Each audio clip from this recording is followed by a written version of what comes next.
Welcome to the We Are More podcast. My name is Alyssa. And my name is Bree. We're two sisters passionate about all things faith and feminism. We believe that Jesus trusted, respected, and encouraged women to teach and preach his word. And apparently that's controversial. Get comfy. Hello and happy Halloween. This is Halloween. Or Happy Halloween. Or I put a spell on you. I'm thinking of all of the Halloween songs I know. That was quite an adventure. And now you're mine. Did I hurt you? A little bit. I put a spell on. And that was 15 seconds probably. Isn't that the rule? Okay. Any of you out there that have a YouTube channel or something, I feel like that's the rule. It's 10 to 15 seconds that you can play a song without it being copyrighted. I don't know. I think that's a thing. Is that why TikTok works? Probably. I don't know. Happy Halloween, everybody. Are you feeling festive? For you guys, Halloween is tomorrow. For us, it's in like 5 days, something like that. Mm-hmm. We've got a little ways yet. But we are decking out the house. Oh, yeah. We're having a good time. I mean, we're not the type of people... We've driven past some houses lately that they went all out. Oh, insane. They have 75 skeletons doing weird tasks in their front yard and, like, also many inflatables. Mm-hmm. We're not them. No. But we're festive. And we were talking today about this. There are some people that are into Halloween specifically. They just really love spooky season and Halloween and whatever. Mm-hmm. And don't get me wrong, love Halloween. But we just like an excuse to be festive. Honestly, I found in my adulthood, any excuse for any amount of joy I will take. And it's holidays. Even stupid holidays like Valentine's Day. Mm-hmm. I love it. I want chocolates. I want to watch a rom-com and drink a whole bottle of wine with a straw. That's fun for you. You'd have to have a long straw, though. Oh, yeah. Like a crazy straw. And then you loop it up at the top. Mm-hmm. Very mature. Very adult. Yeah. I actually tasked Bree with painting our front windows like a fun Halloween scene, right? Because Bree is an artist, and I thought this is the thing for her. This is the project to keep her busy for the next couple of days. Obviously. So I started it today. It's turning out good. The ghosts are looking a little suspicious, but I don't care. They're very cute. They're cute. They're shaped like sperm. Stop. But they're very cute. Sorry, Mom. Sorry, Dad. But yeah, we're very excited. We're having a great time. Currently, I've got Bree not painting. I told her to come upstairs and record a podcast. Yeah, take a break. Yeah. And also, bad news is, so I've been using like chalk markers to use as quote-unquote paint on the windows, and that chalk marker got all over my hand and then all over my face, and I didn't quite realize it when I went into Target. She kind of looked like a chimney sweep. And I didn't really realize it until about halfway through Target, and then I was like, nah. Let her be. It's fine. So we left Target, and here we are. Having a great time. Feeling festive. Feeling ready for Halloween. Yes. So speaking of. In preparation, we have spent the last week or so creating a haunted house for you guys. And Bree has more rooms than I do because she's an overachiever. Or I just thought of them today. That too. And so we're going to walk you through our haunted house and talk about the different rooms and what would be in them, and I don't know why they're spooky. I think you'll get why they're spooky. I don't think we have to over-explain that. Mm-hmm. This is like a customized haunted house to us and our personalities. Yeah. And I'll be honest with you, I did put it into my ChatGPT and I was like, based on what you know about me, figure out some XYZ. And it was like, oh my gosh, girl, yes. I love this prompt. Let me help you out with that. Based on what I know about you, you love gothic fantasy and like feminism and chaos. Here we go. That sounds exactly right. Mm-hmm. It's actually super spooky. If you go on ChatGPT and you ask it, like, what do you know about me? It'll tell you. Mm-hmm. And it knew my age. It knew my kids and my kids' ages and my husband and our likes and dislikes. And it was spooky. Our likes, our dislikes, our interests. Maybe ChatGPT should be a room in the house. Someone's on ChatGPT in one of the rooms in the house. Oh, yeah. And it's just like scaring you. Yeah. It knows too much. Here's your deepest, darkest secret. I know. It probably does. Yeah. Are you listening, ChatGPT? I'm so sorry. Don't hate me. Mm-mm. But I mean, you're a useful tool. Quite a useful tool, yes. Anyways, so picture a spooky haunted house. Classic. Alyssa and Brianna are standing outside waving you in. Hello. Maybe it's a cardboard cutout and our heads are bobbling with thumbs like this way. That's much worse. I know. I'm building the haunted house right now. Gotcha. Brick by Okay. brick. Brick by brick. You stumble through the door because obviously You've been pushed in by cardboard cutouts. with a swift kick to the pants. It's dark. You're stumbling through the hallway because we've only lit one candle because we're like, oh, this is the vibe. You open door number 1. Brianna's door number 1. Here we go. Prepare yourself. You're a conservative Christian girl in the early 2000s. You're sitting in junior church. You're huddled up in a circle. Folding chairs. They're uncomfortable. Maybe you have a wobbly one. And that's what you've been focusing on for the past 30 minutes is the wobble on your chair.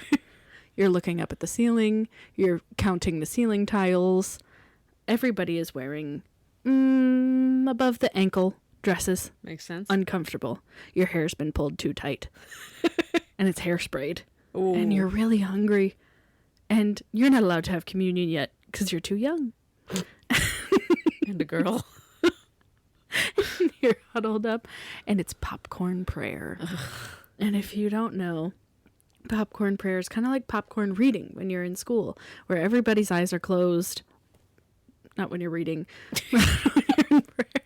And someone starts the prayer and they say, popcorn to Alyssa. And then you say your piece of the prayer. And then popcorn, Alyssa says to someone else and they say they're part of the prayer.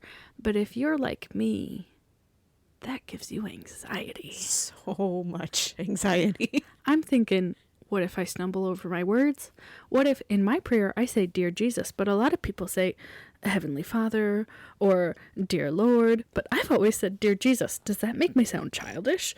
And your hands are kind of sweaty and you're anxious. You're not good at public speaking. This isn't really public speaking, but you feel like it is. And it's that constant anxious feeling of, am I next? Am I next? Are they going to call on me next? What am I going to say? I have nothing to say. What am I thankful for? Nothing. I can't think of one single thing that I'm thankful for. Do I have a prayer request? I don't want to get too open with these people. I don't want them to know my anxieties and my fears. What's going on in what current events? I don't know. And it's never ending. Wow. It was horrifying. That's horrifying. Now people are having nightmares. And then you make your way out of there. You stumble back into the hallway with one lit candle and you, ow. I ran into another door and it's Alyssa's next room.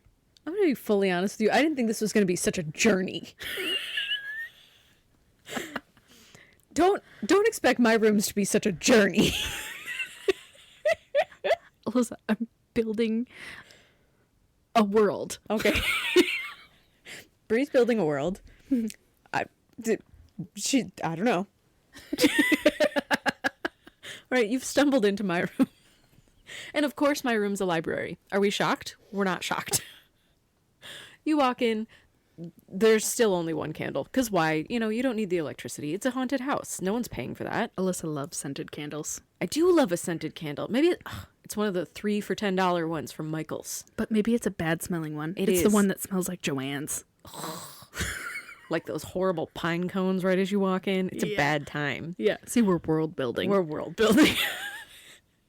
And you see to the sides, there's all these tall, think Beauty and the Beast, okay? Beauty and the Beast style bookshelves, but they're dusty. And all of the books are like old and they're crumpled, they're falling apart, but there's a table in front of you. Oh. And you stumble up to the table. Because there's only one candle. So you can't see anything. But the candle's on this table, so you can at least see what's on the table. Vaguely illuminated. Yeah.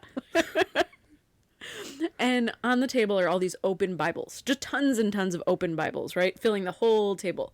And you've got, each Bible has like one page open and there's just one sentence highlighted or one verse circled.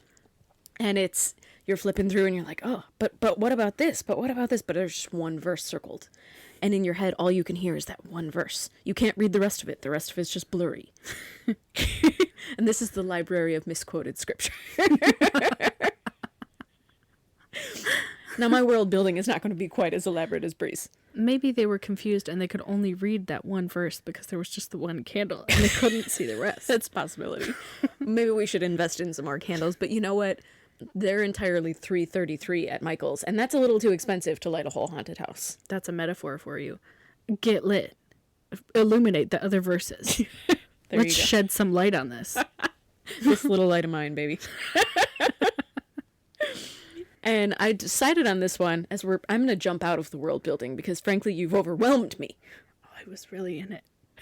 Don't worry, they'll stumble out of my room in a minute, and you can jump back.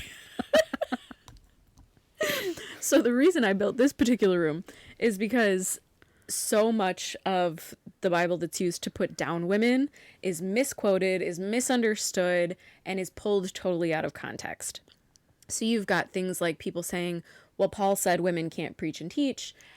And then on the flip side, you've got Paul sending Phoebe out with the book of Romans to preach the book of Romans.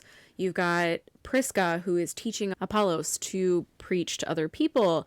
And you've got Deborah, who's leading the entire Israelite community. Mary Magdalene, who spread the first news of the gospel. Jesus is back to life. Exactly.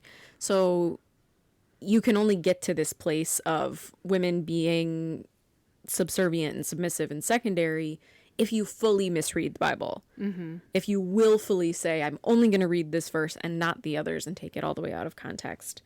Or let's say the book of Ephesians. Mm-hmm. It was a letter to the Ephesians. Mm-hmm. Or one specific church that was having a problem wrote to Paul, hey, help us. And Paul wrote back. Mm-hmm. This isn't rules for everybody. Mm-hmm.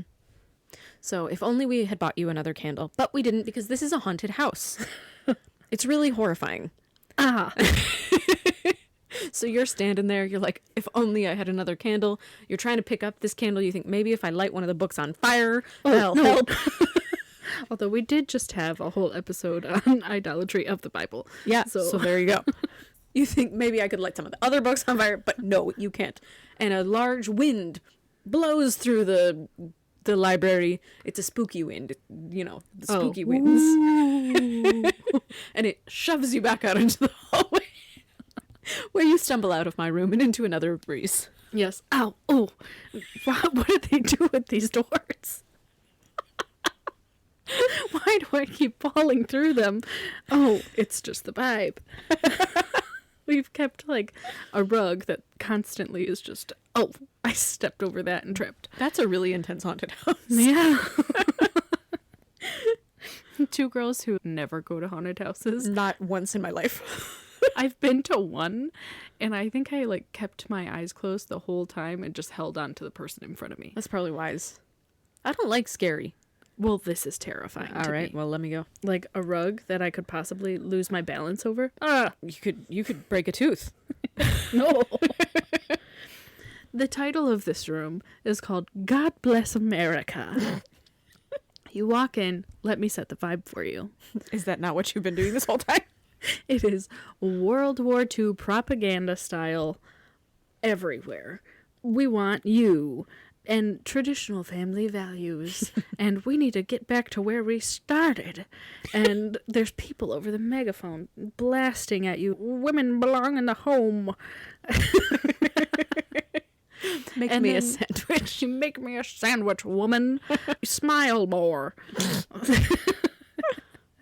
And as you're walking through this room, you see depicted scenes of reality of traditional family values, what that does to people, and how it starts to tear them apart. Now, we've done many an episode on this. What? No.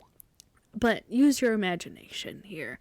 Like traditional family values, meaning they want the woman to be silent, subservient, making a sandwich. Mm-hmm. But all of her potential, too, where does that go? Or for the husband, too, he feels like he has all the weight of the world on his shoulders as head of the family when he has a perfectly capable partner right next to him able to take on half that load, but he doesn't want to give it up because he thinks that's what God wants of him. And because it would be emasculating. Or people being shipped out of the country against their will and separated from their families. That, to me, is horrifying and deserves to be in a haunted house. Yeah. It should be terrifying for everybody. Are they stumbling now?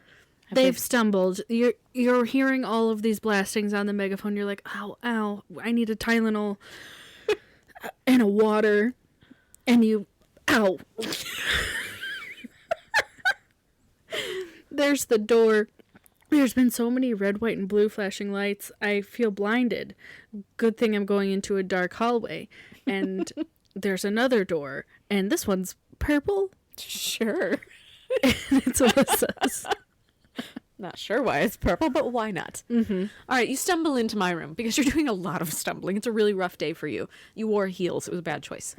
You stumble into my room, and it's fluorescent lights everywhere. Okay? Oh, again, hurting your eyes You're and your soul. struggling. You need a Motrin and a Tylenol now. It's bad times.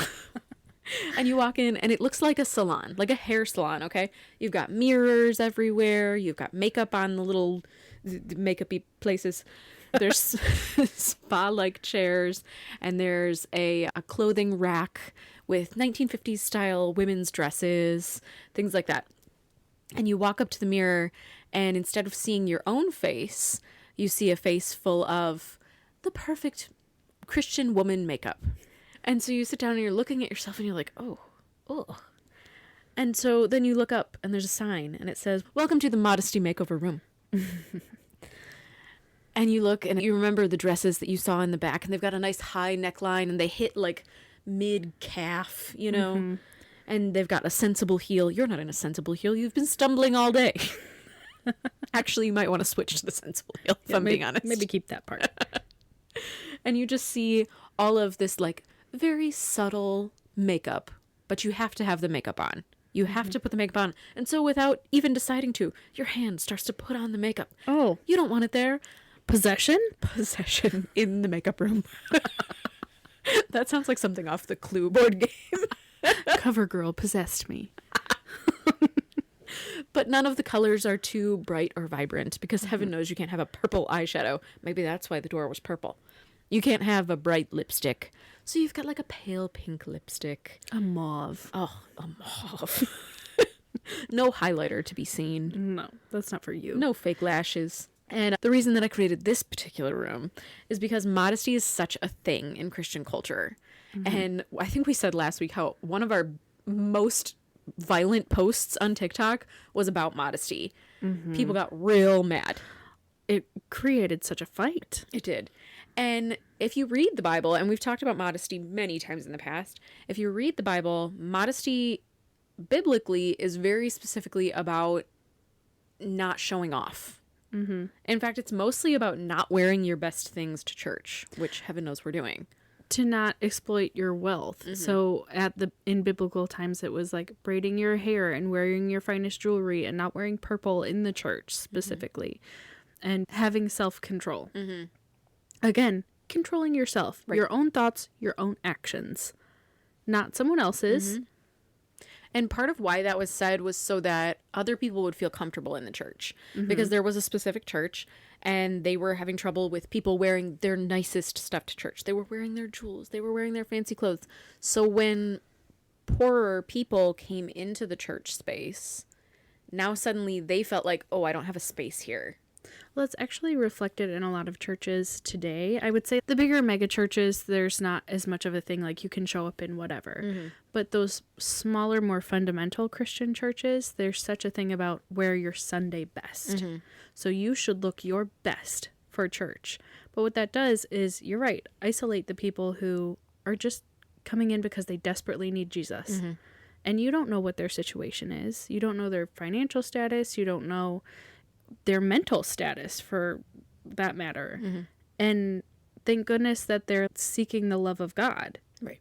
And they're hoping that maybe God's going to show his love through you. But instead, you've judged them for what their outward appearance is, where you should really just be looking at their heart. So that's what biblical modesty actually means. But what the church today has made modesty mean is essentially cover a woman's body. Because a woman's body is tempting to a man, and men can't control themselves. So that's the message. Men have no self-control, even though modesty says self-control. But the church says men have no self-control. Therefore, women need to cover up their bodies, need to look a certain way in order to not tempt men, in order to not cause problems, cause a stir, you know. Sit in the back, be quiet, be humble, look down, and don't draw attention to yourself. That's kind of the message.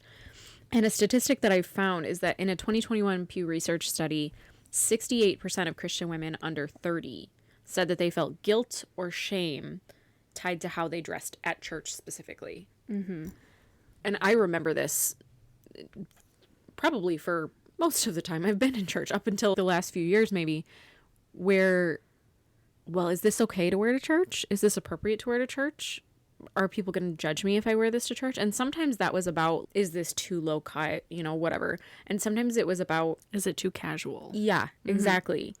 So there's this whole sense of a woman has to look a certain way, and yet a man can so often show up in a t-shirt and jeans and nobody's going to judge. A quote that I also found, and this is a great quote that we can refute. Isn't that so fun? It's by Jason Everett, who I'm not super familiar with who he is, but this is his quote. He says, "Modesty isn't about covering up your body. It's about revealing your dignity." That makes me uncomfortable. How sad is it if your dignity is about how you dress? Your dignity is wrapped up in, I was going to say Elder Bierman. Why am I so stuck on that? Your dignity is wrapped up in literally your fashion choices.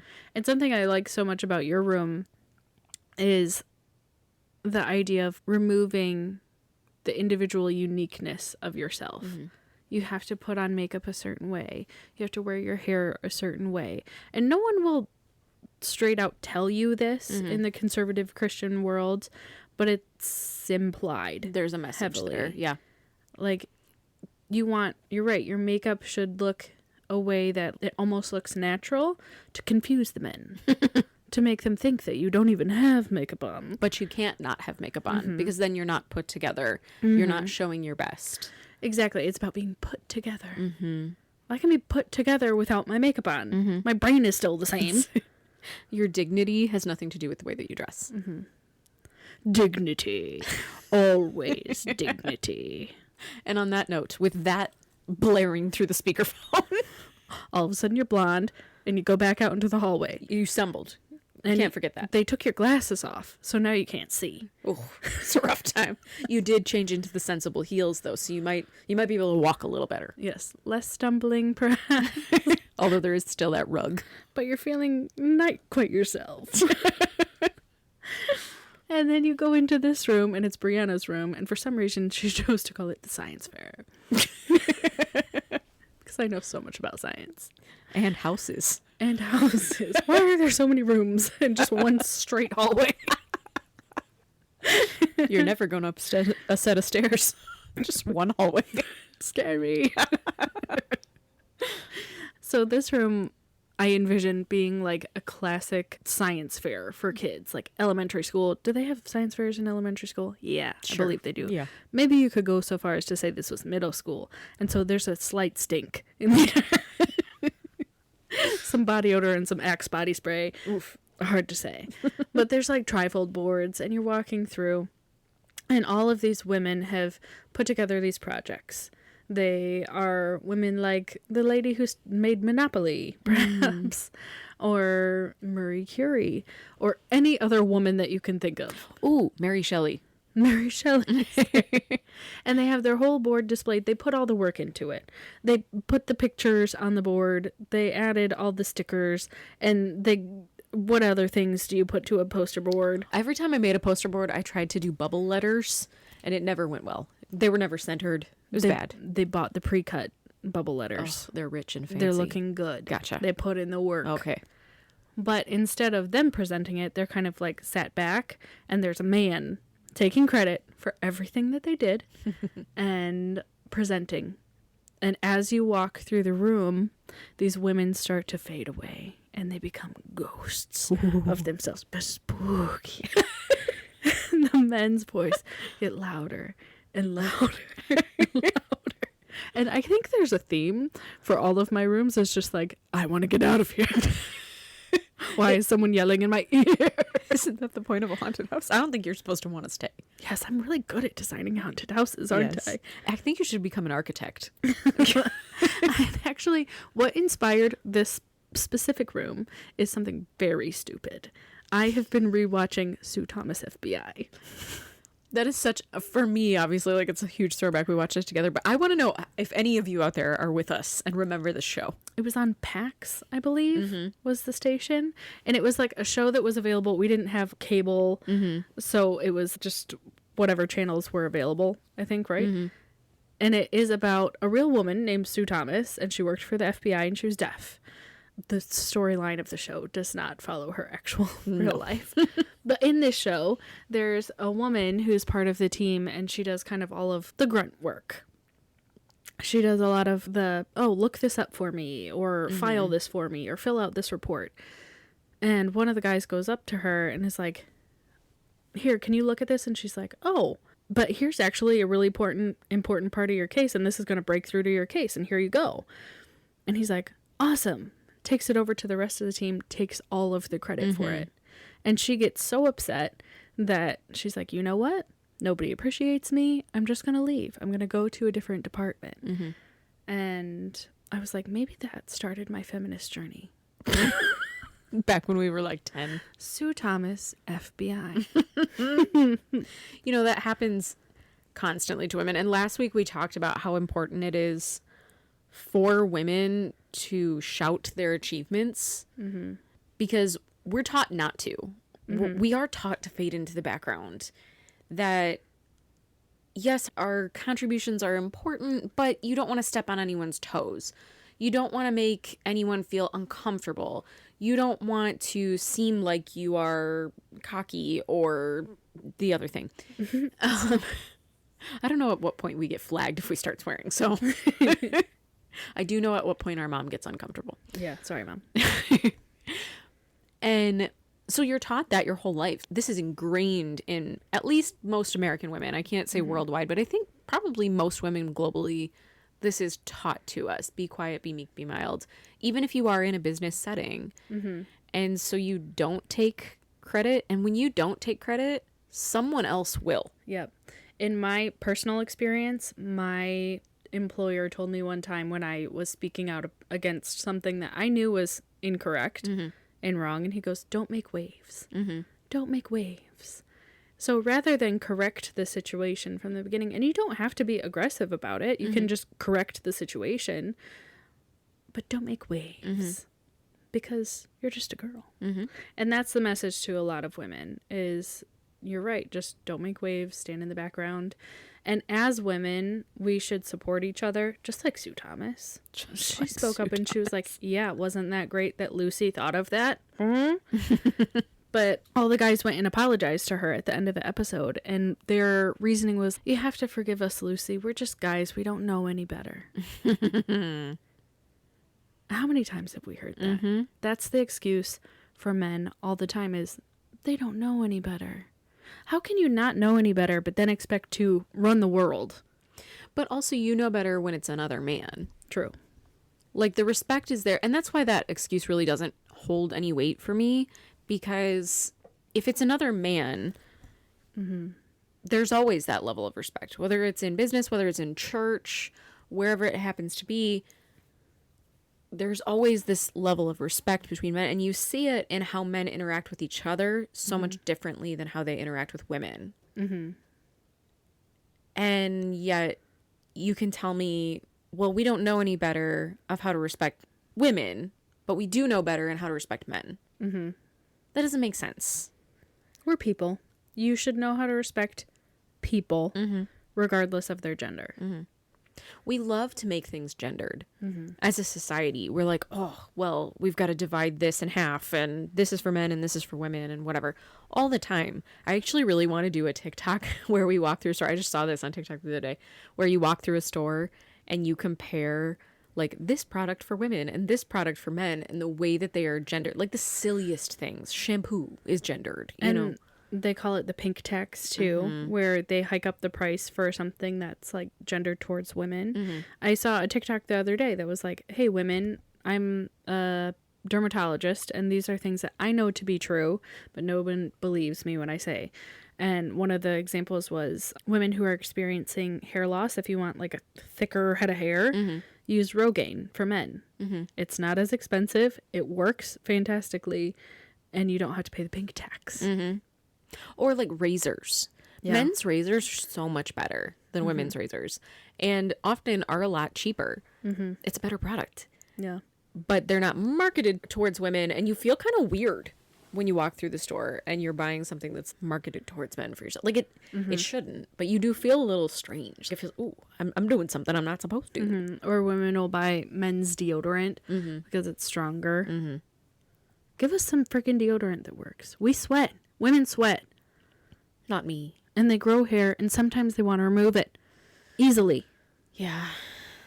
But it takes forever, and it's a gigantic pain. So true. And frankly, I wish we didn't have to. But that's not one of our rooms today. So you're wearing your sensible heels now. You're having a lot of men shout at you. And finally, you find a door. And you're back in this freaking hallway. It's like purgatory.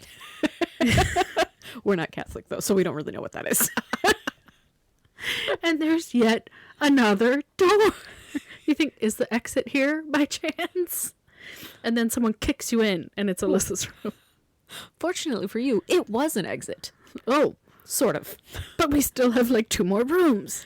But it exits into just the outside. You're just trapped in the outside. Oh, It's the beyond. Yeah, the beyond. So you stumble outside, and you're like, oh, what's going on? There's mist. It's chilly, but it's not like cold. It's like that damp cold. Do you know I'm cold, what I but mean? I'm hot. I'm warm, but I'm not. Do you know when you walk outside and it's like late and it's damp and it's chilly and your hair gets stringy and gross and all Mine the just makeup expands. all the makeup you just put on starts melting off your face. So you're in Florida. Yeah. Okay. But it's sort of like it's nighttime. So it's dark out. There's only one candle. And you're outside, so it's really not effective at all. There's like a weird theme in this haunted house. I need my money back. We didn't want to invest in another candle, guys. It's the same Joanne's scented candle, and you all know what I'm talking about. They do. They know what you're talking about. Like those pine cones. Yep. Those freaking pine cones. And so you start to walk. You're like, where am I going? How do I get out of here? Maybe this is the escape. You're excited. You're like, oh, time to leave. A bit of thrill. But no. You are still trapped. You're just trapped outside. And as you're stumbling, you see an archway. And you see beyond it, and you start to see gravestones. And you're like, oh, this is not good. This is not where I ought to be here in this haunted house. And over the archway, it says, the graveyard of forgotten women. Oh, death. Yeah. And as you look out onto all of the gravestones, you see specters floating amongst them. They're all women. Dead women. They came from my science fair. They float. They escaped. They Followed me here. They got tired of that room. Men were shouting at them and stuff. It's quiet out here at least. And on the gravestones, you start to see things like preacher, deacon, inventor, historian, Author. Hand model. Sure. And you start to realize that these are the women who have been forgotten by society. And they're ignoring you for now, thank goodness, but I can't promise anything in the near future. Oh my gosh, they made a whole project, walked out and got buried. It's a tough day. Purgatory is not for the weak. And so as you're exploring through, you start to also see names on these gravestones of the forgotten women. And I have a couple for you. The first one is going to be Junia. Now, Junia, we've talked about, but it's been a minute. So if you haven't heard that episode, I'm sure it's back it's somewhere. Find it. So Junia in the Bible was an apostle. She was a named apostle. She was a co-worker to Paul, and she was named throughout the Bible. Now, Junia is not mentioned like a lot. We don't know a ton about her story other than that she was called an apostle, which was what Jesus called his disciples. They were the apostles, right? Junia is named as an apostle. But throughout history, men didn't like that because women are put down in the church, because women are told we do not have leadership roles within the church. And that would directly conflict with them trying to tell us that you can't have leadership roles in the church. So instead of calling her Junia, and in every early text that you saw, it was Junia, and Junia was always, always, always a feminine name. So it was always going to be a woman historically. And yet they decided to make her a man. So they changed her name into Junius.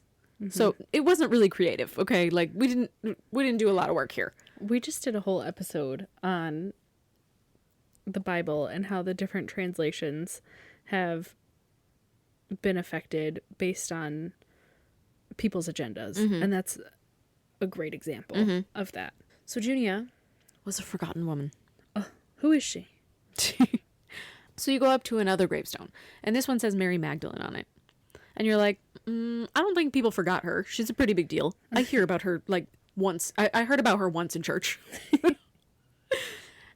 But what we don't often hear about Mary Magdalene is that she, in fact, wrote a book that could have been included in the Bible, in the canon of 66 books that the Protestant Christian Church uses.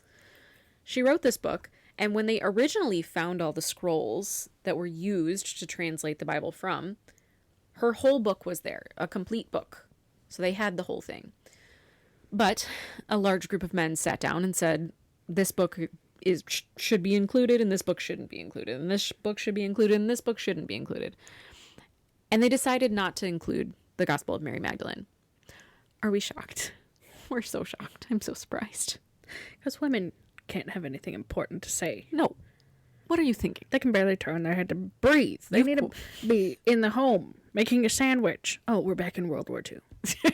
No, we have to stay. We're not jumping from room to room. She got confused. She was having flashbacks. And so throughout time, because the Gospel of Mary Magdalene was not included in the main scriptures, parts of it got lost because they weren't being translated over and over again, whatever. And so now we only have a portion of that book. I have it in my room right now, but we don't have the entire book because even though, yes, Mary Magdalene is a major figure in the Bible, she was one of Jesus's closest friends. She was the first person to preach about his resurrection. The first person he told. Yeah. Major figure. We didn't think she was important enough to include her story in the Bible. And then we lost it. Her words were forgotten. Words that could have changed the world. It's not an accident that the words and contributions of women are forgotten in the church. And the graveyard of forgotten women could include, it goes on for miles, okay? Like countless women, not just religiously, but in society, all over the place. Women that just get forgotten. And it's all because of power. And we say this over and over again. And that is something that belongs in a haunted house, is that our religion is so tied up in power and patriarchy. And how can I desperately hold on to this power, even though the Bible proves it wrong? God chose Mary to bring his son into the world. He could have just sent him down there, but he went through a woman. Or how Jesus went up to Mary Magdalene after he rose from the dead and was like, hey, you, come here. I want you to go tell everybody else that I'm alive. Or the first person that Jesus told who he was, spoke of who he was the woman at the well. All of these are women's stories, the value of women in the church, and yet we erase them. At a time where women did not have a voice, they did not have power. And the Bible is saying, I don't want you to be like this. I want you to be separate. Here's how you be separate. Men and women are equal. And work together and lead the church together. Women are quite literally keeping the church alive today. You know, you might not see a lot of female lead pastors, and I actually have a number for you on that. 61% of churchgoers in the United States are women, and yet less than 15% of pastors, and frankly that's a larger number than I expected, but less than 15% of pastors are women. That's wild. But women are keeping the church going because women are teaching the Sunday school classes, women are leading the small groups, women are organizing the potlucks, Or funding the church. right. Just how women funded Jesus's ministry. Women are the heart and soul of the church. And yet we're not given any of the leadership roles. And I think a lot of times people will, like, they'll dismiss that statement. They'll be like, oh, you're just after power too. You're just after power too because all you're looking for is leadership, blah, blah, blah. I don't need to be in power. I don't want to be a pastor. I'm good. What I want is to hear women's voices. What I want is to see a woman given the same level of respect as a man. And that does mean seeing women in those positions of leadership at the same rate that you're seeing men. I'm not saying take every male pastor and throw them out. I'm saying I want to see half women pastors. If 61% of the church is women, I want to see 61% of the leadership be women. Because that would be a true representation of the church body. And without that, we have the graveyard of forgotten women. Now, you thought you could escape. You thought maybe like you combed the outside and the fences to see if there was somewhere you could jump over or like a door, like a secret garden kind of situation, but there wasn't. There's just lots and lots of gravestones and a lot of ghosts. And frankly, those ghosts are starting to look at you and be a little scary. So you're like, oh, gotta get out of here. Thankfully, you're in sensible heels. So you start running. You trip over a gravestone, though. It's a bad time. That ghost got kind of mad at you. You get up. You start running again. The only way out is to get back into the house. And you think, well, at least probably there are no ghosts in the house because all the ghosts from the science fair escaped. So you run back in. You slam the door shut. And you run into Bree's room. It's not a hallway anymore. My gosh, we're in a ballroom. It's massive. I think Bridgerton level. There's chandeliers, there's opulence. You're in a gown now. Wow. How'd you get there? Magic. And it's so full of people that you have to try to weave your way in and out. It's like Disney World during Christmas time. Oof. Just wall to wall people. And every time you turn around, someone says, hey, did you get your MRS degree yet? And you're like, ugh. And then you turn around and then you're trying to weave through this kind of person and they're like, hey, why are you still single? You're so pretty. How can you still be single? You go, ugh. And then you wiggle your way somewhere else. This is so physical. She's like wiggling all over the place. And yet another middle-aged woman comes up to you and says, hey, can I introduce you to my neighbor's cousin's friend's mailman? And this is called the MRS ballroom. This is a single woman's life. And hell. And hell. So often women are defined by their relationship to men. Mm-hmm. Specifically, their like romantic relationship to men. And as a single woman out there, it's really difficult because you feel like you're disappointing. And we've done a whole episode on this. Mm-hmm. But you feel like you're disappointing so many people because your whole worth is tied up to, are you married or not? Mm-hmm. And then once you're married, why don't you have kids? Why don't you have kids? Get to getting. Have some more kids. And it's frustrating because people don't know what else to say to you other than, are you dating anyone? Are you seeing anyone? Tell me about your dates. I don't know.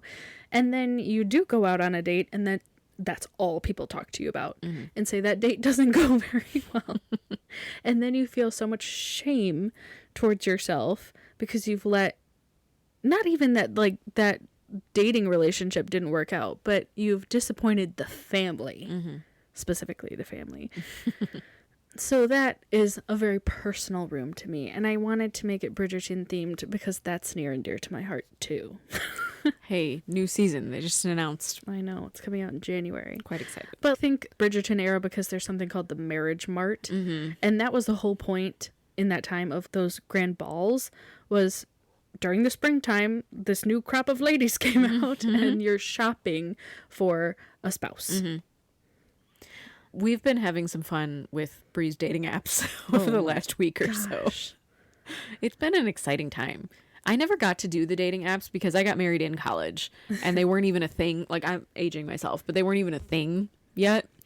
And so I never got to do them. So it is hilarious and horrifying, haunted housey, to watch her deal with this. I mean, online dating has been a thing for a long time, but it was more like eHarmony, the websites that you had to create a profile and you had to pay for. Right. When I was in college, Tinder came out, and it was like this whole new thing of like, oh my gosh, this is easily accessible to me. It's free. And I can just scroll through and say hot or not. And it was just kind of like a game when we were in college, but then all of a sudden these girls started actually meeting up with these guys, and we were scandalized by it. Like, what? You can't go out with him? You don't know him. What do you mean? And then we all started doing it. But that, as like a single person in the year 2025, that's often how you meet people now, because I'm not going to go out with someone that approaches me at a grocery store. Ew, no. Why are you coming up to me? Go away. I mean, yeah, that's threatening and scary. At least when you're on the app, you both have the understanding of I'm in search for something, rather than approaching me out in the wild when I just want to get my sushi. I'm just here for $6 sushi. Please leave me be and don't look at me. You know, you said the family doesn't know what to talk to you about. I think that's, and we've done an episode on singleness, 2 episodes, I think, on singleness now. So, yeah. So if this is interesting to you, head back into our library. There's some good stuff in there. But we've talked also about how the church also doesn't know what to do with you when you're single. So it's not just a family thing. You know, maybe you come from a family that's not pushy about it. Yeah. The church itself is pushy about it. I went to a Christian college, and I remember, well, we both went to Christian colleges, but I went to a more conservative Christian college. And I remember sitting in chapel, and our president got up there, like the college's president, got up on the stage and said, boys, look at all these single girls here, these single, beautiful Christian girls. How are any of you single? You guys all need to get married. How is anybody here not married? Blah, blah, blah. Now, remember, you're talking to college students here, so some of them are 17, 18 years old. But that's the expectation, is you're all going to pair off. And that way, when you head into your churches, now you are married and creating young families, and we know how to deal with you. It's so horrifying to say that, but that is like the ideal candidate for a church, because that keeps the church alive. They want to keep the family there. They want to have that family have children, and they want you to grow old there, because then when you're older, you have more money. You can donate it to the church. So, yes, you finally made it out of the ballroom. And, yeah. Oh, where, who, you've forgotten what your name is. Who am I? That was the most horrifying experience that I could ever imagine. And I've been to all of the haunted houses. And Alyssa and Brianna cardboard cutouts are at the back door, and they're like waving at you like, be a better person.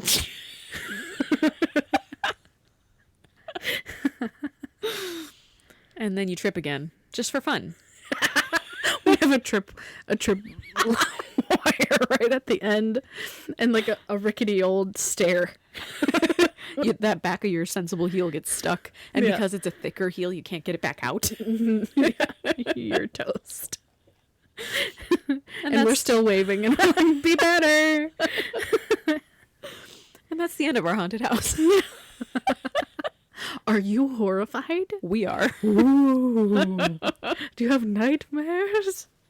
I hope that launched you into a very spooky Halloween tomorrow. Were you thinking chainsaws? And did you know that chainsaws were originally invented for birthing? Excuse me? Delivering babies, like C-section and stuff? What? Yeah, did you know that? That was the original intention for chainsaws. That might have been the scariest part of the episode. Well, I hope that your Halloween doesn't get any spookier than this, because this was the scariest thing that I've ever thought of. Honestly, I'm going to have nightmares. Today and tomorrow. I had a hard time thinking of these things. They were so scary. So scary. But that's the life we're living. We're living in a haunted house. A haunted country, perhaps. A haunted earth. So tomorrow's Halloween for you all. For you. Yeah. Happy Halloween. Get lots of candy. Eat it all. Don't feel bad about it. Enjoy yourself. Mm-hmm. Trick or treat. Trick or treat if you want to. I don't care. Live Oh your my best life. gosh. I saw a TikTok the other day that was like, how to trick or treat as a full-blown adult. And this guy, it looks like he's holding like a sleeping toddler. Mm-hmm. But really, his arm is through this child's outfit. There's nothing in the outfit. It's an empty outfit. And it's like the kid is holding a Halloween bucket, but it's his hand. And it looks like the kid's asleep. And he's just like, oh, don't mind me. Shh. Trick or treat. There's an easier way to do this. Carry around a stroller, yeah, with your dog in it. It doesn't even have to have anything in it. Or here's an alternative. I'm 5 feet tall, so I can just put on a mask and go. That's true. I am the size of a child. That's true. So here's some options for you tomorrow if you really want some candy. Alternatively, just go to the store. I mean, maybe, but what's the fun in that? Sometimes if you go trick-or-treating, strangers give you Jell-O shots. And that is the spirit of Halloween. And that's the meaning of Christmas. Anyway, so next week, we're going to launch into a series for November about women who fell from grace. We are specifically going to be talking about Beth Moore, who, if you are in the U.S., you'd be very familiar with her. Well, in the church in the U.S., you'd be very familiar with her. Mm-hmm. She wrote, like, all of the women's Bible studies. Mm-hmm. All of them. All of them. Every single one. And then said something that the church didn't like, and they basically kicked her out. Yeah, they were like, she's a horrible person. She's always been a horrible person. Even though she taught us most of the Bible. Mm-hmm. But it's fine. We are also going to be talking about Amy Grant, who is very relevant for us. If you're younger than us, she might not be as familiar to you, but she was a Christian singer back when we were young. Mm-hmm. And there was a whole scandal where she had an affair, and the church, again, kicked her right out. Yep. There was no grace. There was no nothing. She was done. See ya, bye. Yep. And then we are also going to be doing... Now, this is less of a real person. What do you mean? But very relevant, especially for us who just bought tickets to go see Wicked 1 and 2 in succession. Yeah. It's like a 6-hour event. I'm taking the day off work, you guys. I came into work the other day and I was like, I got to talk to you guys about something. I am going to need to take a day off to go see Wicked. Mind you, Brie does not take days off. No. Anyway, so we're going to be doing an episode on Elphaba, who, yes, is a fictional character, but also had that very intense fall from grace, despite, in her case, trying to do the right thing. She was trying to do good, mm-hmm. and she spoke to the wrong person, mm-hmm. who was not trying to do good. And he was like, you know what? I'm going to make you seem crazy. Mm-hmm. Because what do men do when they want to take away women's power? They call them crazy. Mm-hmm. So we're going to be talking about her. We may do one more in this series. We're not 100% sure. If you have any ideas mm-hmm. and would like to have us do an episode on a woman that you feel like was a significant part of the church or society or anything like that, and mm-hmm. then did something that society didn't like and she got kicked out. She poo-pooed on. Let us know. Princess Diana. That'd be a good one. Let us know on our social media. You can find us on Instagram and TikTok. We are also on Facebook, but I don't post there that much. No. So you can find us on TikTok. If you just search the hashtag #WeAreMore, you'll find us there. So head over there. Let us know what you think. Follow us. We would love to see you. We're a fun community. Yeah. We post very sassy things. And sometimes our faces, which are equally sassy. Occasionally our faces. All right, well, we will talk to you guys about that next week. Have a wonderful and safe Halloween, and eat a lot of candy. Love you. Bye. Love you. Bye.